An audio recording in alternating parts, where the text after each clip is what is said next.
በመቀሌ ከተማ ያለው ሁኔታ ከቁጥጥር ውጭም ሆኗል። ህወሓት በኃይል በመጠቀም ከተማዋን ሙሉ በሙሉ ተቆጣጥሯል ተብሏል።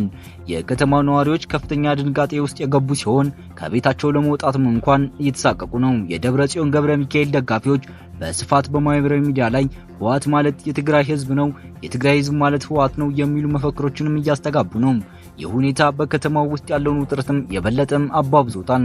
በተጨማሪ የትግራይ ክልላዊ ጊዜያዊ አስተዳደር ፕሬዝዳንት አቶ ጌታቸው ረዳ የፌዴራል መንግስቱ በአስቸኳይ ጣልቃ እንዲገባና አስፈላጊውን ትብብር እንዲያደርግላቸው ጥሪ አቅርበዋል። ይሁን እንጂ የፌዴራል መንግስቱ እስካሁን ድረስ በጉዳዩ ላይ ይፋ ምላሽ አልሰጠም። ከሰዓት በኋላ በወጡ መረጃዎች በዶክተር ደብረጽዮን የሚመራው የህወሓት ቡድን በመቀሌ ከተማ የህዝብ አገልግሎት መስጠት ጀመሩም አስታውቋል። እንደሚታወሰው በመቀሌ በጊዜያዊ አስተዳደር የተሾሙና በነ ደብረጽዮን የተሾሙ ሁለት ከንቲባዎችም ነበሩ።